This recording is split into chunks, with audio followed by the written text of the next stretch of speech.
Trovejar do Silêncio, de Joel Goldsmith. Áudio 4, capítulo 2, parte 2. No áudio anterior, a miúde nos espantamos com certos desastres que acontecem em nossa vida, pensando que nós não merecemos, mas não é verdade. Nós o merecemos, se não pessoalmente, ao menos por fazermos parte de uma consciência racial ou nacional. Como cidadãos de um país, somos responsáveis pelos atos de nosso governo. E quando endossamos atos que violam os 10 mandamentos, acionamos a lei kármica, e seus resultados inevitáveis recairão sobre nós. O único modo de um indivíduo escapar desse karma ocasionado pelo seu governo é, intimamente, discordar de tais atos. Agora, quando um cidadão concorda que se jogue uma bomba que varre uma cidade inteira, tal cidadão participa da experiência kármica dos seus governantes, e dia virá em que será pago em moeda semelhante. Contudo, se o cidadão não só repudia o fato, mas chega ao ponto de afirmar com sinceridade: preferiria ser atingido pela bomba e ter minha própria família destruída, a aprovar que meu governo destrua os outros com ela. Nesse estado de consciência, o indivíduo está livre dos efeitos do karma acionado por tais fatos. Não é necessário combater o governo e nem pregar contra seus pecados. Basta que dentro de si mesmo o cidadão não concorde com a violação dos 10 mandamentos. Quando o Mestre nos deu a verdadeira religião espiritual, desconsiderou 9 desses mandamentos e substituiu todos pelo primeiro mandamento: amarás o Senhor teu Deus com todo o teu corpo, com todo o teu coração, com toda a tua alma e com toda a tua mente. E este acrescentou outro, também antigo: amarás teu próximo como a ti mesmo. Esses são os únicos mandamentos a que Jesus atribuiu significado espiritual, e eles são o guia de nossa condição humana. O primeiro, amarás o Senhor teu Deus, tem a finalidade de nos conduzir à obediência a Deus e às suas leis. Amar o nosso próximo como a nós mesmos nos tira definitivamente do jugo da lei, pois não desejaremos pensar e nem cometer qualquer mal ou injustiça para os outros mais do que desejaríamos para nós. Orar a Deus para prejudicar ou injuriar os outros é uma forma de ignorância pagã. E orar a Deus para obter vantagens pessoais é também outra forma de estupidez pagã. Por isso, no nosso interrelacionamento, vivemos imersos na realidade de que somos um, ou, como ensinou o Mestre, não chameis a nenhum homem sobre a terra de vosso Pai, pois que um só é vosso Pai, aquele que está nos céus. Se pudermos nos ver uns aos outros como irmãos e irmãs, não estaremos gerando efeitos kármicos para nós, pois nossa vida será de amor, devoção, serviço e partilha. Se nosso relacionamento for puro, não desejaremos nada de quem quer que seja, a não ser a chance de trabalhar, partilhar e, de alguma maneira, ser instrumento de bênção para o outro nosso ser. Nada pediremos em troca. A oportunidade de repartir, de amar e cooperar será o suficiente, pois tudo que o Pai tem é nosso, e o Pai tem os meios de nos suprir, sem que desejemos ou peçamos. Um tal estado de consciência da nossa verdadeira identidade cria uma ligação espiritual entre todos aqueles que estão nesse mesmo caminho.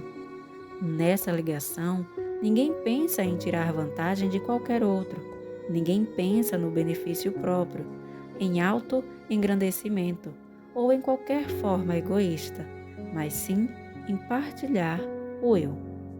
Finalmente, esse será o comportamento geral sobre a Terra, e a lei do olho por olho cessará de agir em nossas vidas. Os pensamentos que expressamos como seres humanos voltam para nós, pois essa é a natureza da lei do o que semeares, colherás. Mas Deus não pode ser culpado por isso. Nós acionamos a lei kármica e é isso que retorna a nós. Todos nós, pelo fato de termos nascido, temos sido culpados de ofensas, omissões e ações, e com isso nos colocamos sob os efeitos da lei. Surge, pois, naturalmente a pergunta: a lei kármica pode ser rompida? Pode-se pôr um basta nela? A resposta é sim. Podemos parar os efeitos da lei kármica a qualquer momento de nossa vida, ao reconhecermos que nós mesmos a acionamos pelos nossos pensamentos e feitos, ou pela aceitação de uma consciência racial, religiosa ou nacional, para depois renunciar tudo isso. O modo de parar a lei kármica é o arrependimento e o viver conscientemente numa atmosfera de amor e de perdão. Não seremos mais seres humanos ansiosos, por não mais estarmos abrigando pensamentos e façanhas da mortalidade. Desse momento em diante, o único karma a qual estaremos sujeitos será o racial e o nacional. E mesmo este poderemos rejeitar dentro de nossa consciência. Se houver uma guerra amanhã e formos chamados a servir as armas, poderemos atender ao chamado. Nós devolveremos a César o que é de César. Poderemos cumprir nossas obrigações de cidadãos, porque se não fizermos a nossa parte, estaremos nos subtraindo só temporariamente desse problema e empurrando outra pessoa a servir em nosso lugar, a ocupar a posição que seria nossa. Isso é muito pior do que aceitarmos o chamado às armas, porque no fundo, respondendo ao chamado, podemos desaprovar o fato e orar sinceramente pelo inimigo como por nós mesmos. Nós podemos orar pela segurança, pela liberdade e salvação do inimigo, e mesmo devolvendo a César o que é de César, nos livrar desse modo de retorno da lei kármica, no desempenho daquilo que nos foi solicitado como cidadãos, sem ódio ou espírito de vingança, mas com desapego. Só uma coisa livra-nos da lei do o que semeares colherás, que é parar de semear. E a única maneira de parar de semear é reconhecer nossa identidade espiritual. E aí não mais precisaremos alcançar, arquitetar, tramar, planejar, agarrar ou mesmo desejar qualquer coisa que outros tenham, mas poderemos ser espectadores atentos de quão maravilhosos caminhos o Pai dispõe para nos prover, sem privar outrem. No caminho infinito, reconhecemos que há uma lei, mas também há algo chamado graça. Deixe-me explicar deste modo. Se ainda não tivermos aprendido a metafísica moderna, estaremos sujeitos à lei da matéria, que nos subjugam neste plano humano, como as do clima, das infecções, da hereditariedade, do meio ambiente, do tempo e do espaço. Todo ser humano está sujeito ao tempo. De fato, se olharmos para o calendário, o tempo suficiente, nos sentiremos envelhecidos, fracos e exauridos. Aqueles que já tiveram alguma experiência com curas metafísicas ou espirituais já perceberam que essas leis da matéria não têm poder na presença da compreensão espiritual. Há teorias e crenças, mas a graça deixa-as todas de lado. O que não significa que no plano humano não existam leis materiais, e nem significa que não existam leis mentais. Apenas quer dizer que o estado de graça põe de lado a ambas, as leis da matéria e as da mente. Sob a graça, não há lei. No reino do Espírito, que é o estado de graça, não há dois poderes atuando, se superpondo ou deslocando mutuamente. Há apenas um. Não há oposição e nem contenda no reino do Espírito. Há apenas o estado de graça, que por si só é a lei, que elimina qualquer fase de materialidade. Quando entramos no estado de graça, não temos mais boa ou má saúde, suprimento farto ou pobre. Vivemos no estado de espiritualidade no qual não há nem bem nem mal, graus ou comparações. Há apenas o ser divino, o ser espiritual, o ser único. É só quando paramos de pensar de um modo dualístico, em doença, saúde, riqueza, pobreza, e começamos a pensar em termos de espiritualidade, que transcendemos não só o que há de ruim na humanidade, mas também o que há de bom. Transcendemos os 10 mandamentos e nos elevamos àquela consciência que Jesus Cristo revelou nos 2 grandes mandamentos, que nos confirmam haver um só poder, um só Deus, um só Espírito, uma alma, e que cada um e todos nós somos apenas um. Essa confirmação é apenas o primeiro passo. Os mandamentos devem ser vividos. Eles devem ser aceitos pela consciência, de modo que aprendamos de fato a perdoar nossos inimigos. Aprendamos a não criticar, julgar ou condenar aquele que cometeu um erro, não o perdoando, mas na medida em que este se esforça para se compreender, ajudando-o a perceber que a natureza de Deus é de fato a alma de cada pessoa. Qualquer ser humano bom pode olhar com benevolência as falhas alheias e perdoar os pecados dos outros. Qualquer ser humano bom pode fazê-lo, mas necessita da visão espiritual que o capacite a dizer: eu não vejo ninguém, só a face do Senhor é que brilha. A alma de Deus transcende através de todos os olhos. Uma tal compreensão não cura doentes ou pecadores, torna-os mortos mais facilmente, de modo que seu ser espiritual possa ser revelado. O quanto antes o homem morrer para sua humanidade, mais cedo sua alma se mostrará e se revelará. Certa vez, um conhecido perguntou-me por que eu gastava tanto tempo em trabalhos de cura. Quis saber, por exemplo, por que seria bom curar uma senhora muito idosa, já que em 1 ano ou 2 ela morreria de qualquer jeito. E o que ela faria nesse meio tempo com um pouco de saúde? Será que com saúde ela tricotaria meias para o seu neto? Compreendi esse ponto de vista, mas não compartilho. Não me interessa que avós façam meias de tricô para os seus netos. Apenas me interessa que a alma de cada pessoa aqui na Terra seja manifestada, a alma que permanecerá pela eternidade. Não me interessa rezar para os pecadores para torná-los bons, e nem mesmo tratar doentes para que fiquem saudáveis. Reconheço o lugar de cada coisa na escalada ascendente, mas essa não é a finalidade do nosso destino. Não é o intuito do nosso trabalho.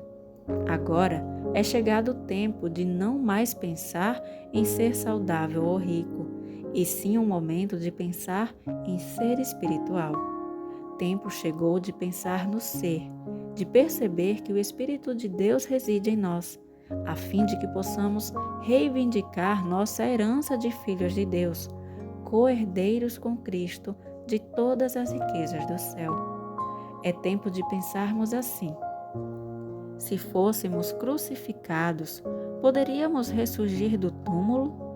Se fôssemos crucificados, quer na cruz ou por um calendário, poderíamos nos erguer e caminhar sobre a terra novamente em corpo físico, falar, comer, beber? A cada um de nós já deve ter ocorrido que deve haver algo mais na vida que ser saudável e ter fartura. Há algo mais para se viver do que vagarmos pelo mundo para nosso regozijo. Há algo mais na vida, e isso é a vida. A vida é eterna. A vida não conhece túmulo, desconhece enfermidades, pecado, pobreza, guerra ou carência. Podemos nós alcançar essa vida? Qualquer um que tenha alcançado um pouquinho de visão espiritual pode ajudar na obtenção dessa vida, curando as doenças físicas, mentais, morais e financeiras de seu próximo. Podemos nos ajudar mutuamente a ter um senso mais amplo de abundância. Podemos revelar e ensinar a verdade espiritual, ajudando com isso nossos irmãos ao longo do caminho. Mas é tudo o que podemos fazer. Depois disso, cada um de nós, dentro de si, deverá morrer para o homem velho, para que possa nascer o homem novo. Cada um por si mesmo deverá reconhecer que isso pode ser feito e que há aqueles que têm estado na terra e nunca morreram. E se pudermos nos elevar o bastante em termos de consciência, poderemos a eles nos reunir. Há aqueles que agora mesmo estão em comunhão com Jesus, o Cristo, com Moisés, Abraão, Lao Tse, Buda, João. E por que não? Podemos comungar com os irmãos que estão juntos a nós. Mas você dirá, meus amigos estão vivos. E o estão também essas grandes almas. Ninguém morre jamais após ter tido a iluminação espiritual. Um pouco só da compreensão de que a vida é mais do que a matéria, de que a vida é mais do que os nossos olhos veem, mesmo isso é iluminação bastante para evitar que alguém morra. É necessário um pouco da compreensão de Deus, o que não significa necessariamente que todos nós perambularemos para sempre sobre a terra. Isso não faz parte do plano. Também não significa que nossas crianças permaneçam como tais para sempre. Terão de se tornar jovens, adultos e finalmente maduros. Há diferentes estados e estágios de consciência, e nenhum de nós fica para sempre no mesmo estado. Se todos atingem a idade madura, significa apenas que superaram um estágio de suas vidas que entraram noutro. Esses anos de nossa vida são os mais frutíferos, os mais alegres, os mais felizes e prósperos de todos. O Filho de Deus está dentro de cada um de nós. Cristo não é um homem que passou pela terra 2000 anos atrás. Esse homem foi Jesus, mas o Cristo é o Espírito de Deus no homem. Era esse Espírito a consciência transcendental de Jesus. E é essa consciência que é o Filho de Deus em nós. Sua função é nos curar, alimentar, vestir e abrigar, ser uma proteção e segurança para nós, assim como foi na Galileia.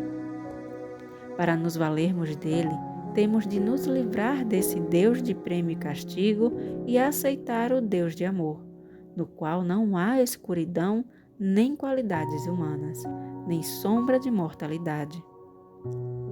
Quando conhecermos Deus desse modo e não mais o tememos, nem sua cólera e punições, e o compreendermos como um Deus de amor e vida eterna, saberemos que não estamos sob qualquer ameaça de doença, morte ou velhice, pois em Deus não há tais coisas. A função do Mestre, isto é, o Cristo em nós, é anular a idade, pensamentos pecaminosos e desejos, doenças, perdas, limitações e, finalmente, o último inimigo, a própria morte. Se semearmos no Espírito, moraremos na verdade espiritual de que eu e o Pai somos um, inseparável e indivisível. Mesmo que façamos nossa cama no inferno e temporariamente caminhemos pelo vale das sombras da morte, eu e meu Pai somos, ainda assim, inseparáveis e indivisíveis. Somos um, e tudo que o Pai tem é nosso, não por tê-lo ganho ou merecido, mas pela graça de Deus. O que Deus faz, o faz sem qualquer razão para fazê-lo. Será o amor de Deus menor do que o amor de uma mãe? O que uma mãe faz pela sua criança?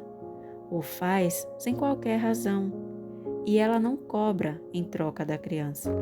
A mãe sabe que se desdobra pela criança por causa do amor que a move.